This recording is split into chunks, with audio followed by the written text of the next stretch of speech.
கிறிஸ்துவின் நாமத்தினாலே உங்களை அன்போடு வாழ்த்துகிறேன்.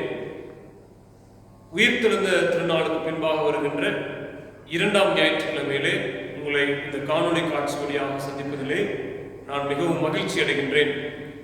நீங்கள் அனைவரும் சந்தோஷமாக இருப்பீர்கள் என்று கர்த்தருக்குள்ளாக நம்புகிறேன்.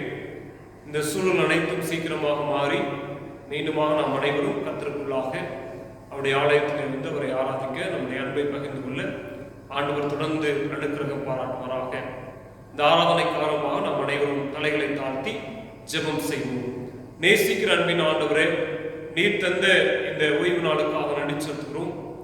ஆண்டவரே, உயிர்த்தெழுந்த திருநாளுக்கு பின்பாக வருகின்ற இந்த 2ஆம் ஞாயிற்றுக்கிழமையிலே உம்மை நோக்கி பார்க்கிறோம். ஆண்டவரே, எங்களுடைய வாழ்விலே போதுமானவராக நிறைவானவராக இம்மட்டுமாக இந்த நொடி வரை நீர் கொடுத்த ஜீவனுக்காக, சுகத்துக்காக, பலத்திற்காக நன்றி செலுத்துகிறோம். ஆண்டவரே, இந்த காணொளி காட்சி வழியாக ஆராதித்துக் கொண்டிருக்கின்ற ஒவ்வொரு பிள்ளைகளையும் நீ ஆசீர்வதிங்க. ஆண்டவரே, உடைய கிருபை ஒவ்வொருவரையும் சூழ்ந்து கொள்ளட்டும். இந்த நாட்களிலே, இந்த சோதனையான காலகட்டங்களிலே நாங்கள் மீண்டுமாக மாற்று உருவாக்கம் அடைய மீண்டள எங்களுக்கு கிருபை செய்ய ஆண்டவரே. நாங்கள் யாரிடம் செல்வோம்? உம்மிடத்தில் எல்லாவற்றுக்கும் தீர்வு உண்டானவரே. எங்களை உடைய கரங்களிலே முற்றிலுமாக தாழ்த்தி ஒப்படைக்கிறோம். மீட்பெரும் இரட்சகருமாகிய இயேசு கிறிஸ்துவின் ஜெபிக்கிறோம் ஜீவனுள்ள தகப்பனே, ஆமென். மாணவர்களே, இந்த ஆராதனை காரணமாக நாம் அனைவரும் இணைந்து பாமாலையிலே 9வது பாடலை பாடுவோம். பூலோகத்தாரே யாவரும் கர்த்தாவில் களிகூறுங்கள் என்ற பாடலை நாம் அனைவரும் இணைந்து பாடுவோம்.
இந்த உயிர்த்தெழுந்த திருநாளுக்கு பின்பாக வருகின்ற 2ஆம் ஞாயிற்றுக்கிழமையிலே ஆண்டவருடைய வார்த்தையை உங்களோடு பகிர்ந்து கொள்வதிலே நான் மிகவும் மகிழ்ச்சி அடைகின்றேன்.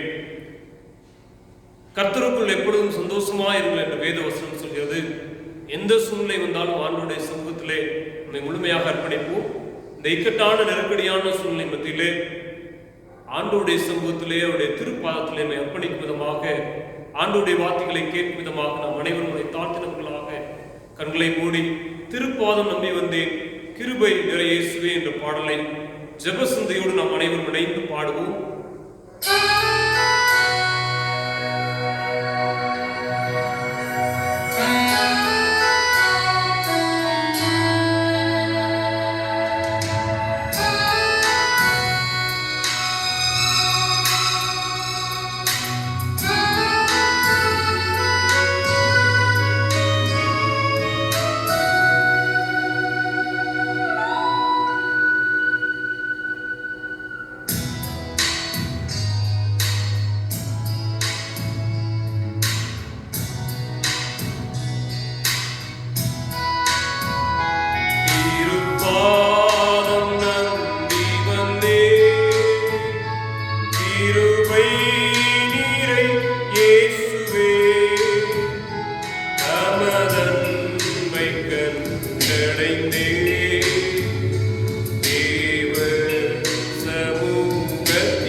எங்கள் கண்மலையின் மீன்புறமாக தாவே அடியனின் வாயின் வார்த்தையும் இருதயத்தின் தியானம் உடைய சமூகத்தில் பிரதியாயிருப்பதாக.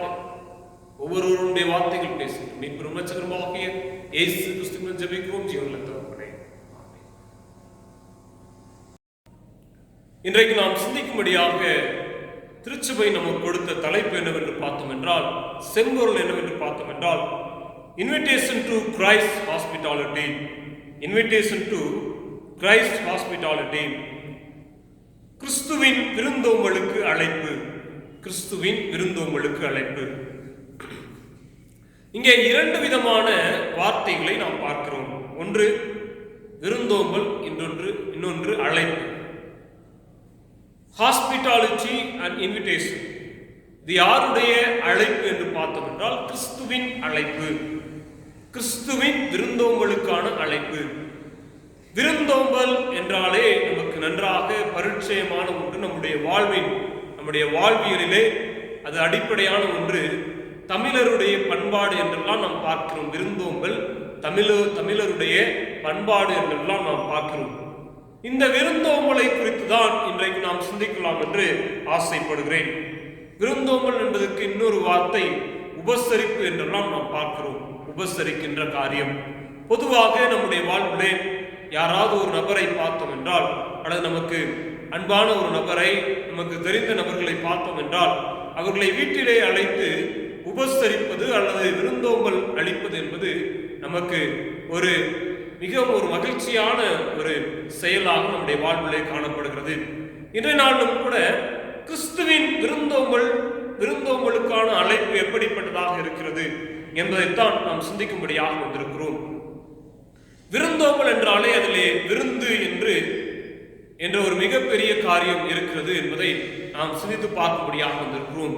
ஆக இந்த விருந்தோம்பல்ல இரண்டு வகையான காரியங்களை பார்க்கிறோம். அழைப்பு, இன்னொன்று உபசரிப்பு. அழைத்து உபசரிப்பதுதான் விருந்தோம்பலின் ஒரு முக்கியமான காரியமாக நாம் பார்க்கிறோம். நம்முடைய ஆண்டவராக இயேசு கிறிஸ்து பிறந்த இடமாகிய பெத்லகேமுக்கு ஒரு அருமையான பெயர் இருக்கிறது. அதனுடைய பொருள், ஒரு அருமையான பொருள் இருக்கிறது. பெத்லகேம் என்றால் அது அப்பத்தின் வீடு என்று பார்க்கிறோம். அது உணவளிக்கும் வீடு என்று பார்க்கிறோம். உலகத்தின் மையத்திலே இருக்கின்ற அந்த அப்பத்தின் வீடாகிய அந்த இடத்திலே ஆண்டவர் பிறந்து உலகத்திற்கே விருந்தோம்பல் தருகிறார். உலகத்தே உபசரித்து மகிழ்ச்சி தருகின்ற ஆண்டவராக காணப்படுகிறார்.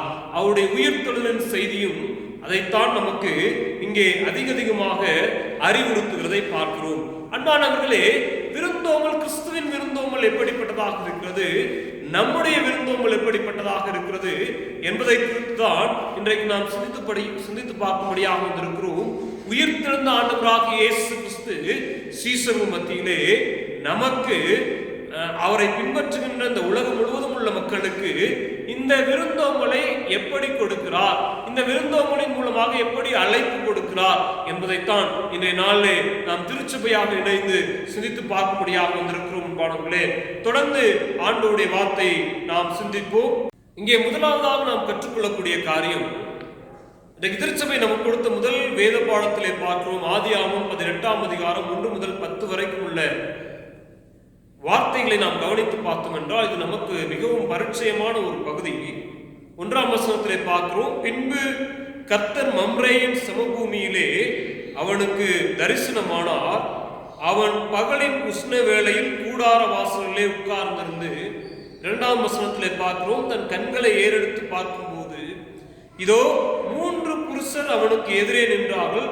அவர்களை கண்டவுடனே அவன் கூடார வாசலிருந்து அவர்களுக்கு எதிர்கொண்டு ஓடி தரை மட்டும் குனிந்து, ஆண்டவரே, உடைய கண்களில் எனக்கு கிருபை கிடைத்ததானால் நீர் உமது அடியேனை விட்டு கடந்து போக வேண்டாம், கொஞ்சம் தண்ணீர் கொண்டு வரட்டும், உங்கள் கால்களை கழுவி மரத்தடியில் சாய்ந்து கொண்டிருங்கள் என்று இங்கே ஆபிரகாம் அந்த மம்ரேயின் சமபூமியிலே அந்த 3 கர்த்தருடைய மனிதர்களை கண்டு அவர்களை அழைக்கிறதை நாம் பார்க்கிறோம். அன்பானவர்களே, ஆக இங்கே நாம் கற்றுக்கொள்ளக்கூடிய காரியம், ஆண்டவரின் மனிதர்களை உபசரிப்பது என்பது கிறிஸ்துவின் விருந்தோம்பலுக்கு ஒரு அழைப்பின் ஒரு அச்சாரமாக நாம் பார்க்கிறோம். இங்கே இதைத்தான் இந்த ஆபிரகாம் ஒரு முன்மாதிரியாக வைத்திருக்கிறார். அந்த காலத்திலும் கூட ஆண்டவருடைய மனிதர்களை கண்டவுடனே அவர்களை அழைத்து கொஞ்சம் தண்ணீர் கொண்டு வரட்டும். 4ஆம் வசனத்தை பார்க்கிறோம். ஆதியாகமம் 18ஆம் அதிகாரம் 4ஆம் வசனத்திலே கொஞ்சம் தண்ணீர் கொண்டு வரட்டும், உங்கள் கால்களை கழுவி மரத்தடியில் சாய்ந்து கொண்டிருங்கள். 5ஆம் வசனம் சொல்றாரு, நீங்கள் உங்கள் இருதயங்களை திடப்படுத்த கொஞ்சம் அப்பம் கொண்டு வருகிறேன், அப்புறம் நீங்கள் உங்கள் வழியே போகலாம், இதற்காகவே அடியேன் இடம் வரைக்கும் வந்தீர்கள் என்றான். அதற்கு அவர்கள் நீ சொன்னபடி செய் என்றார்களாக. இங்கே ஒரு காரியத்தை பார்க்கிறோம். ஆபிரகாம் கர்த்தருடைய மனிதர்களை அழைத்து அவர்களை உபசரிக்கிறான், அவர்களுக்கு இளைப்பாறுவதற்கு இடம் கொடுக்கிறதை நாம் பார்க்கிறோம் அன்பானவர்களே. அதோடு மாத்திரமல்ல, அவர் என்ன செய்கிறார் என்று பார்த்தோம் என்றால், அவர் தீவிரமாய் ஓடி 3 படி மெல்லிய மாவை எடுத்து தன்னுடைய மனைவிடத்தில் கொடுத்து அப்பம் சுடு என்று சொல்கிறார். ஒரு இளம் கன்றை பிடித்து அதை தன்னுடைய வேலைக்காரர்கள் கையிலே கொடுத்து சீக்கிரம் சமையுங்கள் என்று சொல்கிறார். ஆபிரகாம் என்ன செய்கிறார் என்று பார்த்தோம் என்றால், வெண்ணையும் பாலையும் சமைப்பித்த கன்றையும் எடுத்து வந்து அவர் முன்பாக வைத்து அவர்கள் அருகே மரத்தடியில் நின்று கொண்டிருந்தால் அவர்கள் ருசித்தார்கள் என்று பார்க்கிறோம். ஆக ஆபிரகாம், அவருடைய மனைவி, அவருடைய வேலைக்காரர்கள் அனைவரும் இணைந்து அவர்களை உபசரிக்கிறார்கள். அவருடைய கால்களை கழுவ சொல்லி தண்ணீர் கொடுக்கிறார்கள். அது அவர்களுடைய பாரம்பரியம். அவர்களை இளைப்பாற செய்கிறார்கள், அவர்களை உபசரிக்கிறார்கள். இதுதான் விருந்தோம்பலின் அடையாளம் என்று பார்க்கிறோம் அன்பானவர்களே. இந்த விருந்தோம்பல் மூலமாக கர்த்தருடைய பணியாளர்களை அவர்கள் இவ்வாறாக உபசரித்ததன் மூலமாக அவர்களுக்கு கிடைத்த பலன் என்னவென்று பார்த்தோம் என்றால், 10ஆம் வசனத்திலே பார்க்கிறோம். அப்பொழுது அவர் யார்? அந்த தேவனுடைய மனிதர் என்ன சொல்கிறார் என்று பார்த்தோம் என்றால், ஒரு உட்பவ காலகட்டத்திலே நீ நிச்சயமாய் உலகத்தில் திரும்ப வருவேன், அப்பொழுது மனைவியாகிய சாராளுக்கு ஒரு குமாரன் இருப்பான் என்றார். சாராள் அவருக்கு பின்புறமாக கூடார வாசலிலே இதை கேட்டுக் கொண்டிருந்தாள் என்று பார்க்கணும். ஆண்டவர் கொடுத்த வாக்குத்தத்தை இங்கே உறுதிப்படுத்துகிறார். இதுதான் ஆண்டவர் கொடுக்கின்ற பலன். உபசரித்து பாருங்கள், கர்த்தருடைய பிள்ளைகளை உபசரித்து பாருங்கள், ஆண்டவர் கொடுக்கின்ற பலனை பாருங்கள். மார்த்தாள் செய்த காரியம் தான். ஆண்டவராக இயேசு கிறிஸ்துவை அழைத்து அவருடைய வீட்டிலே ஏற்றுக்கொண்டு அவரை உபசரித்தாள் என்று பார்க்கிறோம் அன்பானவர்களே. இன்னும் அநேக வேதத்திலே அநேக மனிதர்களை பார்க்கிறோம். தேவனுடைய மனிதர்களை அவர்கள் உபசரித்து அநேக நன்மைகளை பெற்றுக்கொண்டார்கள் என்று பார்க்கிறோம். எலியா தீர்க்கதரிசியை அந்த சுனேமியால் என்பவள் உபசரித்தாள் என்று பார்க்கிறோம். அவருக்காக ஒரு அறையை தயார்படுத்திக் கொண்டாள் என்று பார்க்கிறோம். அவர் வரும்போதெல்லாம் அந்த மேலறையிலே தங்கினார் என்று பார்க்கிறோம். அன்பானவர்களே, இன்றைக்கு உபசரிப்பு என்பது ஆண்டவர் நமக்கு கற்றுக் கொடுக்கின்ற காரியம். நாம் உபசரிக்கிறோமா? ஆபிரகாம் இன்றைக்கு ஒரு முன்மாதிரியை வைத்து சென்றிருக்கிறார். அதனால் அவருக்கு ஆண்டவர் தான் கொடுத்த வாக்குத்தத்தை இந்த மனிதர்கள் மூலமாக அவர் நிலைநாட்டுகிறதை பார்க்கிறோம். ஆண்டவருடைய சமூகத்திலே ஒப்படைப்போம். உபசரிப்பு என்பது ஆண்டவர் நமக்கு கொடுத்த ஒரு மிகப்பெரிய காரியம். உயிர்த்திருந்த ஆண்டவர் நமக்கு கற்றுக் கொடுக்கின்ற முதல் காரியம் அதுதான். பாடங்களே, இரண்டாவதாக நாம் பார்க்கிறோம். திருச்சபை நமக்கு கொடுத்த இரண்டாவது வேத பாடத்திலே எபிரேயர் 13ஆம் அதிகாரம் 2ஆம் வசனத்தை பார்க்கிறோம். அந்நியரை உபசரிக்க மறவாதிருங்கள், அதனாலே சிலர் அறியாமல் தேவதூதரையும் உபசரித்ததுண்டு. ஆக இரண்டாவது நமக்கு ஆண்டவர் கற்றுக் கொடுக்கின்ற காரியம் அந்நியரை உபசரிப்பது கிறிஸ்துவின் விருந்தோம்பலுக்கான அழைப்பாக நாம் பார்க்கிறோம். அந்நியரை உபசரிக்க மறவாதிருங்கள். இந்த கொரோனா காலகட்டத்திலே, இந்த ஊரடங்கின் மத்தியிலே அநேகர் தங்களுடைய வாழ்வாதாரங்களை இழந்து வீட்டிலேயே முடங்கி போயிருக்கின்ற சூழல். சில தினக்கூலிகள் தினந்தோறும் வேலை செய்தால்தான் உணவு அவர்களுக்கு. அப்படிப்பட்டவர்கள் இன்றைக்கு வேலை இழந்து உணவுக்காக ஏங்கிக் கொண்டிருக்கிறார்கள், உதவிக்காக ஏங்கிக் கொண்டிருக்கிறார்கள். இந்த நாட்களிலே நம்முடைய திருச்சபை ஒரு சரியான செம்பொருளை நமக்கு கொடுத்திருக்கிறது. அந்நியரை உபசரிக்க வேண்டும், அந்நியருக்கான விருந்தோம்பலை நாம் நிலைநாட்ட வேண்டும் என்று திருச்சபை நமக்கு கற்றுக் கொடுக்கிறது. இதைத்தான் ஆண்டவர் சொல்கிறார், இந்த சிறியரில் இவர்களுக்கு எதை செய்கிறோ அதை எனக்கே செய்தீர்கள் என்று ஆண்டவர் சொல்கிறார். அன்பானவர்களே, இந்த சிறியரை, இந்த அந்நியரை நாம் சிந்தித்து பார்த்து உபசரிப்பது நமக்கு ஆண்டவர் கற்றுக் கொடுக்கின்ற ஒரு மிகப்பெரிய காரியம். அன்றைக்கு ஆதி திருச்சபையிலே அப்போஸ்தலர்கள் கற்றுக் கொடுத்த காரியம் அதுதான். அந்நியரை உபசரிக்க மறவாதிருங்கள். ரோமர் 12ஆம் அதிகாரம் 20ஆம் வசனத்திலே பார்க்கிறோம். உன் சத்துரு பசியாயிருந்தால் அவனுக்கு போஜனம் கொடு, உன் சத்துரு பசியாயிருக்கும் போதே அவனுக்கு போஜனம் கொடு என்று அன்றைக்கு பவுலடிகளார் ரோம திருச்சபைக்கு மிகச் சரியாக கற்றுக் கொடுக்கிறார். இன்றைக்கு சிந்தித்து பார்ப்போம். தேவையுள்ள மக்கள் அநேகம் நம்மிடத்தில் உண்டு.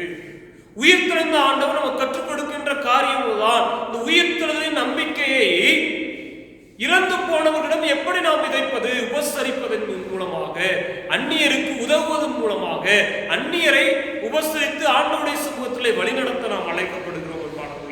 இரண்டாவது, முதலாவது நாம் பார்த்தோம் ஆண்டவரின் பணியாளர்களை உபசரிப்பது என்று பார்த்தோம். அதை மிக தெளிவாக ஆபிரகாம் நமக்கு முன்மாதிரியாக வைத்து சென்றிருக்கிறார். அப்போஸ்தலர்கள் இந்த எபிரேயர் அல்லது ரோமர் மூலமாக மிக தெளிவாக கற்றுக் கொடுக்கிறார்கள்.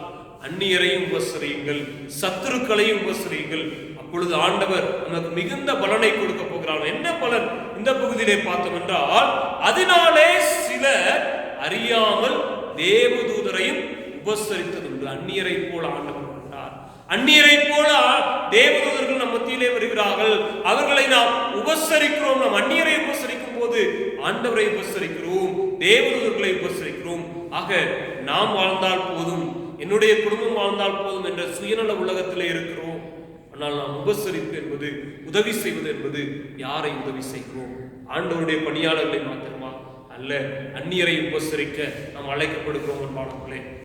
அன்பானவர்களே, மூன்றாவதாக நாம் பார்க்கிறோம். இன்றைக்கு கொடுக்கப்பட்ட மூன்றாம் வேத பாடம் யோவான் 21 அதிகாரம் 1-14 வரைக்கும் உள்ள பகுதிகளை பார்க்கும். உயிர்த்தெழுந்த ஆண்டவராக இயேசு கிறிஸ்து உபசரிக்கின்ற முறையை பார்க்கும். முதலாவது பார்த்தோம் ஆண்டவரின் மனிதர்களை உபசரிக்கின்ற காரியத்தை பார்த்தோம். இரண்டாவது அந்நியரை எப்படி உபசரிக்கிறது என்று நாம் சிந்தித்தோம். மூன்றாவது அன்பானவர்களை ஆண்டவர் எப்படி உபசரித்தார், அவரோடு பயணித்த அன்பான சீஷர்களை ஆண்டவர் எப்படி உபசரித்தார் என்று பார்க்கின்றைக்கும் செம்பொருளும் அதுதான் கிறிஸ்துவின் விருந்தோம்பலுக்கான அழைப்பு. இங்கே அழைப்பு, உபசரிப்பு என்று மிக முக்கியமான 2 காரியங்களை நாம் தொடர்ந்து சிந்தித்துக் கொண்டிருக்கிறோம். உயிர்த்தெழுந்த ஆண்டவராக இயேசு கிறிஸ்து திபேரியா கடற்கரையிலே தன்னுடைய சீஷர்களுக்கு தரிசனம் ஆகிறார். எப்படி தரிசனம் ஆகிறார்? சீஷர்கள் எல்லாம் அந்த திபேரியா கடற்கரையிலே மீன் பிடிக்க சென்று விட்டார். ஆண்டவர் கடற்கரையிலே விடிய காலமான போது 4ஆம் வசனம் பார்க்கிறோம். யோவான் 21:4 வசனத்திலே விடிய காலமான போது இயேசு கரையிலே நின்றார். அவரை இயேசு என்று சீஷர்கள் அறியாதிருந்தார்கள். இயேசு அவர்களை நோக்கி, பிள்ளைகளை புசிக்கிறதுக்கு ஏதாவது உங்களிடத்தில் உண்டா என்றால் அதற்கு அவர்கள் ஒன்றுமில்லை என்றார்கள். ஆண்டவர் வலைகளை போட சொன்னார். எங்கே வலதுபுறமாக போய் வலைகளை போட சொன்னார். அவர்களுக்கு திரளான மீன்கள் அகப்பட்டது என்று நாம் பார்க்கிறோம். இங்கே அவர்களுக்கு திரளான மீன்கள் அகப்பட்டது. ஆனால் இயேசு கிறிஸ்து என்ன செய்து கொண்டிருந்தார் என்று பார்த்தோம் என்றால் 9ஆம் வசனத்திலே அவர்கள் கரையிலே வந்திறங்கின போது கரி நெருப்பு போடப்பட்டிருக்கிறதையும் அதன் மேல் மீன் வைத்திருக்கிறதையும் அப்பத்தையும் கண்டார்கள். இயேசு அவர்களை நோக்கி, நீங்கள் இப்பொழுது பிடித்த மீன்களில் சிலவற்றை கொண்டு வாருங்கள் என்றார். சீமோன் பேதுரு படகில் ஏறி 150 அதிகமான மீன்களை கொண்டு வந்து ஆண்டவருடைய சமூகத்திலே கொடுத்தான் என்று பார்க்கிறோம். 12ஆம் வசனத்தில் ஆண்டவர் என்ன சொல்றார்? வாருங்கள், போஜனம் பண்ணுங்கள். இதுதான் விருந்தோம்பலுக்கான அழைப்பு. வாருங்கள், போஜனம் பண்ணுங்கள். இந்த செய்தியை நாம் அடிக்கடி கேள்விப்பட்டிருக்கோம். ஆண்டவராக இயேசு கிறிஸ்து உயிர்த்தெழுந்து சீஷர்களுக்கு அநேக முறை தரிசனமாக்கி விட்ட பின்பும் அவர்கள் மீன்பிடிக்க சென்றார்கள்.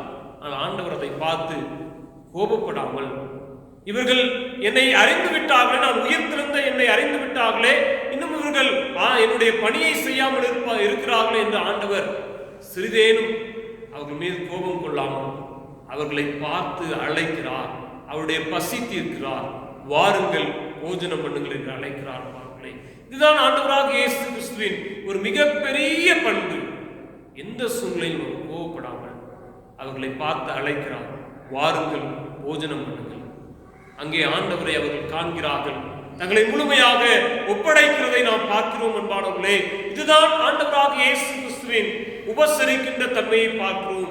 இதன் மூலமாக அவர்கள் கற்றுக்கொண்ட காரியம், அவர்கள் அடைந்த பலன் என்று பார்த்தோம் என்றால், இந்த காரியத்துக்கு பின்பாக அவர்கள் உலகமெங்கும் போய் ஆண்டவராக இயேசு கிறிஸ்துவை அறிவித்தார்கள். ஆண்டவருக்காக எந்த பாடுகளையும் சகிக்க துணிந்தார்கள்.